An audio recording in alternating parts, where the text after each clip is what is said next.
కారం రంగు రుచితో ఉంటుంది. ఆచి మిరపపొడి అదరగొట్టే కారం రంగు రుచి. నమస్తే, వెల్కమ్ టు ఆదాన్. నేను కిషోర్ కుమార్. ఆంధ్రప్రదేశ్ ముఖ్యమంత్రి తెలుగుదేశం పార్టీ అధినేత చంద్రబాబు నాయుడు ఇప్పుడు కొరడా జలిపించేందుకు సిద్ధమయ్యాడట. ఎస్, ఆ ఎమ్మెల్యేల మీద ఖచ్చితంగా యాక్షన్ తీసుకుంటున్నారు, తీసుకోబోతున్నారు. లేకపోతే పార్టీ శ్రేణులకి అదేవిధంగా ప్రజలకి తప్పుడు సంకేతాలు వెళ్లే అవకాశం ఉంది అనే యాంగిల్లో ఒక పక్క, దాంతోపాటుగా వీళ్ళ మీద యాక్షన్ తీసుకుంటేనే రేపటి రోజున మిగిలిన వాళ్ళు సెట్ రైట్ అయ్యే అవకాశం ఉంది అనే అంశం మరో పక్క. ఈ రెండు అంశాల ప్రాతిపదికగా పార్టీ మీద పూర్తి స్థాయిలో ప్రక్షాళన దిశగా అడుగులు వేస్తున్నారు అనేటటువంటి అంశం అయితే ఇప్పుడు సర్వత్రా హాట్ టాపిక్గా మారిపోయింది. ఏకంగా కేబినెట్ భేటీ సందర్భంగానే కొంతమంది వివాదాస్పద ఎమ్మెల్యేల తీరు పట్ల లోకేష్కి ఫిర్యాదులు అందటం, లోకేష్ కూడా కొంతమంది మంత్రులతో కూర్చొని ఇదే అంశం మీద మాట్లాడటం, వీళ్ళ తీరు బాగాలేదు, సెట్ రైట్ చేయాలి అనేలాగా కొన్ని మాటలు మాట్లాడినట్టుగా, కొన్ని సందేశాలు ఇచ్చినట్టుగా అయితే తాజాగా విస్పష్టమైనటువంటి సమాచారం అందుతోంది. ఆ నేపథ్యంలోనే అదుపు తప్పిన లేదా కాంట్రవర్సీకి గురైనటువంటి ఎమ్మెల్యేలు ఎవరు, వాళ్ళ యొక్క కాంట్రవర్సీలో నిజమెంతుంది, వాస్తవాలేంటి, దాని ఆధారంగా రేపటి రోజున ఏం చేయబోతున్నారనేటటువంటి అంశాల మీద ఒక చిన్న విశ్లేషణ, సునిశ్చితమైనటువంటి విశ్లేషణ ఇచ్చేటటువంటి ప్రయత్నం అయితే నేను ఈ వీడియోలో చేయబోతున్నాను. కాబట్టి ఎక్కడా స్కిప్ చేయొద్దు, మొత్తం చూడండి. చూసిన తర్వాత మీ అభిప్రాయాన్ని కమెంట్ రూపంలో తెలియజేయడం మాత్రం అస్సలు మర్చిపోకండి. At the same time cabinet భేటీ సందర్భంగా ఎమ్మెల్యేల తీరు మీద విమర్శలు, అదేవిధంగా ఖచ్చితంగా యాక్షన్ తీసుకోవాలనేటటువంటి డిమాండ్, ప్రక్షాళన దిశగా అడుగులు వేయబోతున్నారనేటటువంటి సంకేతాలు ఇచ్చారు అనేటటువంటి అంశం పట్ల మీ అభిప్రాయం ఏంటి, మీరేమనుకుంటున్నారనేది నాకు ఫస్ట్ కమెంట్ రూపంలో తెలపండి. ఎస్, నిజంగానే ప్రక్షాళన అవసరమా, లేదంటే వైసీపీ ట్రాప్లో పడి సొంత ఎమ్మెల్యేల మీదే చర్యలు తీసుకుంటే రేపటి రోజున ఇబ్బందులు పాలవుతారా? మీ అభిప్రాయం రెండిట్లో ఏదైనా సరే నాకు ఫస్ట్ కమెంట్ రూపంలో తెలియజేసేటువంటి ప్రయత్నం ఇచ్చండి. ఒకసారి మనం అసలు విషయంలోకి వెళ్ళినట్టయితే ఇక్కడి నుంచి మొదలు పెట్టాలి. ఇక్కడి నుంచి ఈ యొక్క వ్యక్తి దగ్గర నుంచి మొదలు పెట్టాలి. Anantapuram urban MLA Daggubati Venkateswara Prasad. ఈయన తాజాగా వార్ 2 సినిమా రిలీజ్ సందర్భంగా ఒక ఫోన్ కాల్లో మాట్లాడినటువంటి మాటలుగా చెప్తున్నటువంటి ఆడియో అయితే వైరల్ అయింది. జూనియర్ ఎన్టీఆర్ను దూషిస్తూ, విపరీతమైనటువంటి అభిమానం చంద్రబాబు లోకేష్ పట్ల చూపిస్తూ, జూనియర్ ఎన్టీఆర్కి లోకేష్కి చంద్రబాబు నాయుడికి పడదు అనేటటువంటి విధంగా, ఇతను మనం తొక్కేయాలనేటటువంటి విధంగా కొన్ని బూతు మాటలు, బూతు వ్యాఖ్యలు చేసినట్టుగా అయితే ఆ ఆడియోలో వినిపిస్తోంది. అయితే ఆ ఆడియో నేను మాట్లాడింది కాదు, నా వాయిస్ కాదు, ఇదంతా ఏఐ టెక్నాలజీ డీఫేక్ తోటి తయారు చేశారు, గెట్టిన వాళ్ళు సర్క్యులేట్ చేస్తున్నారనేటటువంటి అంశాన్ని అయితే తర్వాత ఆయన వివరణ పూర్వకంగా తెర మీద తీసుకొచ్చారు. At the same time Anantapuram రాజకీయాలను చూసిన వాళ్ళకు కూడా నిజమేనేమో అనేటువంటి ఫీలింగ్ కలుగుతుంది. ఎందుకంటే వీళ్ళిద్దరి మధ్య మాజీ ఎమ్మెల్యే ప్రభాకర్ చౌదరి, ప్రస్తుత ఎమ్మెల్యే వెంకటేశ్వర ప్రసాద్, వీళ్ళిద్దరి మధ్య పచ్చగడ్డేస్తే భొగ్గమనే పరిస్థితి, అనేక సందర్భాల్లో వివాదాలు, గొడవలు, రచ్చ రభస.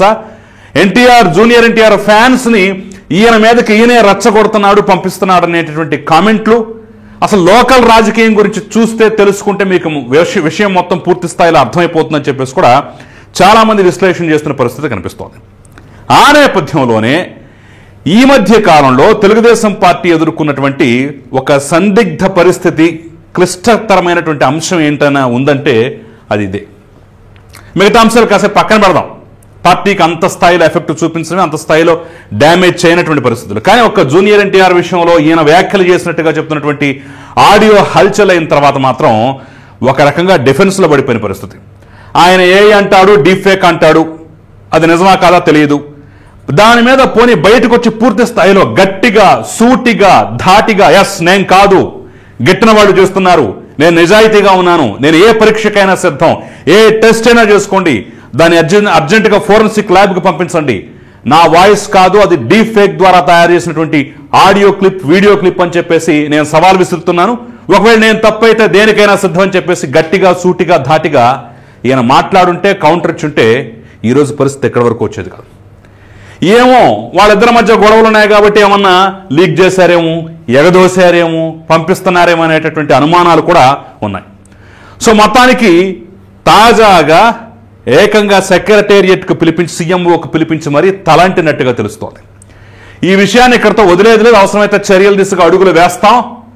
ఎందుకంటే ఒక సన్నటి పొర ఆ రెండు కుటుంబాల మధ్య ఉన్నటువంటి సరే వివాదమా గొడవ లేదంటే వాళ్ళు సఖ్యంగా ఉన్నారా లేదా ఈ అంశాలు కాసేపు పక్కన పెడదాం. కొన్ని సున్నితమైనటువంటి గీతలు ఉంటాయి, వాటిని దాటకూడదు, చెరపకూడదు, టచ్ చేయకూడదు.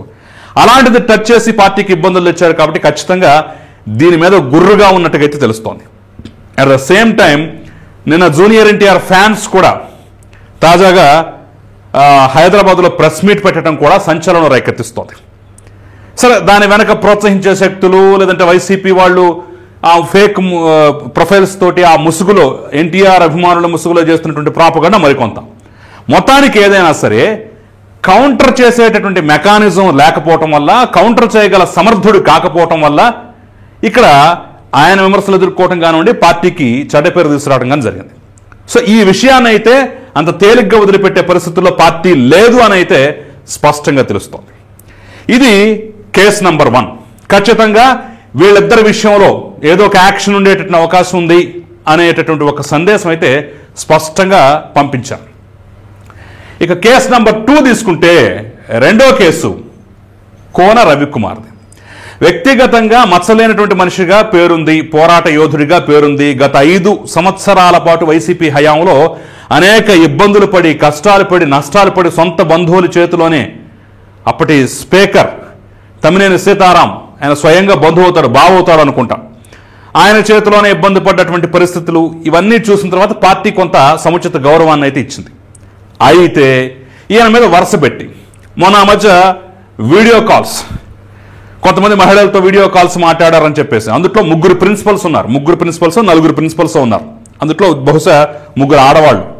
దాని మీద వివాదం, ఆత్మహత్యా ప్రయత్నాలు, ఈయన మీద ఆరోపణలు, దానికి కొంత గట్టిగానే కౌంటర్ ఇచ్చే ప్రయత్నం కోన రవికుమార్ చేశారు. అయినా సరే ఆ విషయంలో కొంత పార్టీకి డ్యామేజ్ జరిగిందనేటటువంటి భావనలో తెలుగుదేశం పార్టీ అధిష్టానం ఉంది. అది ముగిసిపోతున్నటువంటి తరుణంలో మళ్ళీ వైసీపీ ఇంకొకటి కొత్త దాన్ని తీసుకొచ్చింది. ఒక్కొక్కటిగా వెలుగులోకి వస్తున్న కోన వ్యవహారాలు అంటూ కూడా గత ఏడాది ఒంటిమిట్ట ఆలయానికి మరో కేజీబీవీ ప్రిన్సిపల్తో శ్రీకాకుళం జిల్లా ఆమదాల వలస టీడీపీ ఎమ్మెల్యే కోన రవికుమార్ ఆలయ మర్యాదలతో స్వాగతం, ప్రత్యేక పూజలు అంటూ కూడా జీవిత భాగస్వాములు, సమీప బంధువులకే, సభ్యులకే ఇలాంటి మర్యాదలు, మరొక మహిళతో సన్నిహితంగా ఉన్నటువంటి కోన అంటూ కూడా ఇదిగో ఒక మహిళతో ఉన్నటువంటి ఫోటోని ఆవిడ ఫోటోని బ్లర్ చేసి మరి ఈయన ఫోటో పక్కన పెట్టి మరి ఇచ్చారనమాట. ఇప్పుడు వైసీపీ వాళ్ళు విస్తృతంగా ప్రచారం చేస్తున్నటువంటి పరిస్థితి. మరో వివాదంలో చిక్కుకున్నాడు కోన రవికుమార్ అనుకునే లోపలనే పాపం తేరుకున్నారేమో అసలు విషయాన్ని బయటపెట్టే ప్రయత్నం ఇటు నుంచి కూడా జరిగింది. అయ్యా వీళ్ళు ఎవరో కాదు, మా పార్టీ నాయకులు. మీరు చెప్తున్నటువంటి ఫోటోలో బ్లర్ చేసినటువంటి వ్యక్తి ఫోటో ఫేసు ఇదే. పైడి లక్ష్మి, వనజంగిపేట సర్పంచ్. ఈవిడొక్కతే కాదు, ఇంకా చాలా మంది ఉన్నారు. కింజరపు సుప్రియ, మాజీ కౌన్సిలర్ కుద్దిరాం, అదేవిధంగా కనితి విజయలక్ష్మి, ప్రముఖ న్యాయవాది, ఆమదాల వలస. తన గెలుపు కోసం కృషి చేసినటువంటి నేతలు ఎవరైతే ఉన్నారో, అందుట్లో మహిళా నేతలు ఎవరైతే ఉన్నారో వాళ్ళందరినీ వాళ్ళకిచ్చిన మాట ప్రకారం తిరుమల తిరుపతి దేవస్థానానికి తీసుకువెడతాను, దర్శనం నేనే దగ్గరుండి దర్శనం చేయిస్తాను ఆలయ మర్యాదలతో అని చెప్పేసి ఆ రోజు మాటిచ్చాను, అన్న మాట ప్రకారం నిలబెట్టుకున్నాను. మీరు ఏరో పరాయి మహిళ, ఆ మహిళ, ఈ మహిళ సన్నిహితంగా ఉన్నాడు అని చెప్పేసి రకరకాల ఫోటోలు పెడుతున్నారు.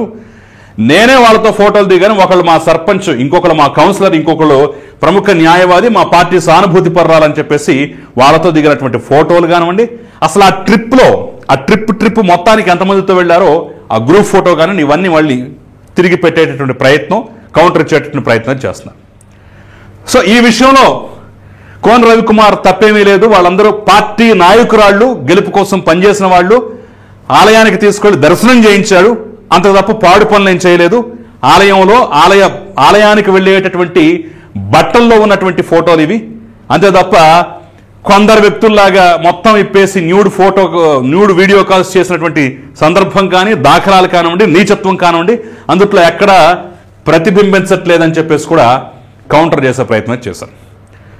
సో మొత్తానికి ఈ వ్యవహారంలో గట్టిగా కౌంటర్ చేయగలిగిన ఆధారాలు బయటపెట్టినా కానీ మొన్నటి వ్యవహారం మీద కొంత ఎక్కడో పార్టీ అగ్రనాయకత్వం కూడా ఇలా ఎలా చేస్తారు, మనకి కౌంటర్ మెకానిజం లేకపోతే ఎలా అని చెప్పేసి ఆగ్రహం వ్యక్తం చేసినట్టుగా తెలుస్తోంది. సరే, ఇది కేసు నెంబర్ 2 అయితే కేసు నెంబర్ 3 నజీర్ ఒక మహిళతో వీడియో కాల్లో అసభ్యంగా ప్రవర్తించాడు, వీడియో కాల్ మాట్లాడాడు అని చెప్పేసి ఒక వీడియో బయటకు వచ్చింది. దాన్ని నేను కూడా ఇంటర్వ్యూ చేశాను. ఆ మహిళ ఎవరో కాదు, ఆ పార్టీ నాయకురాలే.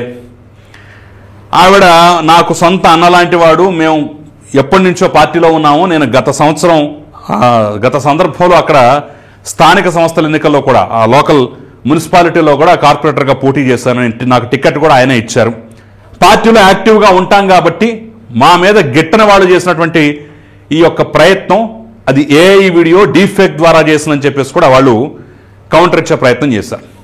కానీ ఇది జరిపినటువంటి రచ్చ మాత్రం మామూలుగా లేదు. గోరెంట్ల మాధవలాగా ఆయన ఇప్పి చూపించలా, లేదంటే డోర్ డెలివరీ ఎమ్మెల్సీ అనంతబాబులాగా కూడా విప్పి చూపించలా. కానీ ఏదో ఒక వీడియో అయితే సర్క్యులేట్ అయింది, అది కూడా ఆ మహిళ ఫోన్లోంచే వెళ్ళటం, అది మరీ విడ్డూరం, విచిత్రం.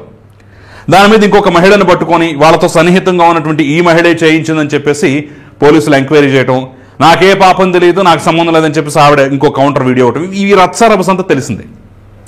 అయితే ఈ ఎంటైర్ ఎపిసోడ్ మొత్తం మీద నజీర్ ప్రతిస్పందన కానివ్వండి, ఆయన ప్రతిస్పందించినటువంటి తీరు కానివ్వండి, కౌంటర్ చేసిన విధానం కానివ్వండి, అసలు ఏమీ లేదు, శూన్యం. నీ మీద ఇంత పెద్ద ఆరోపణ వస్తే నువ్వు ప్రతిస్పందన ఏది, నువ్వు కౌంటర్ చేసిన విధానం ఏది, ఏదో ఫేస్బుక్లో ఒక పోస్ట్ పెడితే సరిపోద్దా అని చెప్పేసి కొంత పార్టీ కూడా కినుక వహించిందట. అసలు ఈ చర్యల్లో నిజానిజాలంత అనేది కూడా పూర్తి స్థాయిలో దర్యాప్తు చేసి ఎవరా మహిళ, ఏంటా కథ, లేదా మీతో సన్నిహితంగా ఉండేవాళ్ళు ఇలా చేశారంటున్నారు కదా, ఆ మహిళ ఎవరు, ఏంటా కథ, ఇవన్నీ నాకు రిపోర్ట్ కావాలని చెప్పేసి కూడా పార్టీ అధిష్టానం ఆగ్రహం వ్యక్తం చేసినట్టుగా తెలుస్తుంది. సో ఈ అంశం మీద కూడా రేపటి రోజున చర్యలు తప్పు అంటున్నారు.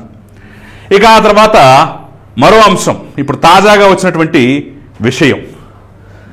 సో శ్రీశైలం ఎమ్మెల్యే బుడ్డా రాజశేఖర్ రెడ్డి, ఈయన ఏకంగా ఫారెస్ట్ సిబ్బంది మీద దౌర్జన్యం, దాడులు చేస్తూ, కొడుతూ, తిడుతూ నానా రచ్చా చేసినటువంటి వైనం అయితే మనకు కనిపిస్తూనే ఉంది. ఆ కనిపించినటువంటి క్రమంలోనే దీన్ని మాత్రం అసలు ససేమిరా క్షమించేదే లేదు, వదిలే ప్రసక్తే లేదని చెప్పేసి శ్రీశైలం ఎమ్మెల్యే చేసినటువంటి ఆ రభస ఏదైతే ఉందో, ఫారెస్ట్ శాఖ అధికారులను తీసుకెళ్లి బండిలో ఎక్కించుకొని తిప్పటం ఏంటి, గేటు తీరేదన్న పాపానికి కొట్టడం ఏంటి, హింసించటం ఏంటి, ఆ సీసీ కెమెరా రికార్డులు, ఫుటేజ్లు దొరికాయి కాబట్టి సరిపోయిందిగా, లేదంటే ఎంత బుకాయించేవాళ్ళు. దీని మీద ఖచ్చితంగా ఎంక్వైరీ చేయండి, కేసు కట్టండి, నివేదిక ఎప్పటికప్పుడు నా టేబుల్ మీద పెట్టండి అని చెప్పేసి చంద్రబాబు చాలా సీరియస్గా చెప్పాడట. ఒక రకంగా చూసుకుంటే ఇక బుడ్డా టికెట్ చిరిగిపోయినట్టే, రాజశేఖర్కి ప్రత్యామ్నాయం వెతుక్కోవడమే తెలుగుదేశం పార్టీ అనే రేంజ్లో అయితే ప్రస్తుతం పరిస్థితి కనిపిస్తోంది. సో దీన్ని మాత్రం, ఈ అంశాన్ని మాత్రం అసలు ఎక్కడ వదిలిపెట్టే ప్రసక్తే లేదు, చాలా సీరియస్గా తీసుకుంటాం. శ్రీశైలం ఎమ్మెల్యే తీరుని తప్పుపడుతూ చాలా సీరియస్గా తీసుకుంటాం. అసలు ఇలా చేయటం ఏంటి, పార్టీకి ఇంత చెడ్డ పేరు తీసుకురావడం ఏంటి, అసలు ఈ రౌడీయిజం ఏంటి, మన సంస్కృతి కాదు, వైసీపీ వాళ్ళు చేశారంటే సరే ఓకే, మనం అసలు అలాంటిది కాదు కదా అని చెప్పేసి చాలా ఈ విషయంలో మాత్రం చాలా సీరియస్గా ఉన్నట్టు తెలుస్తోంది.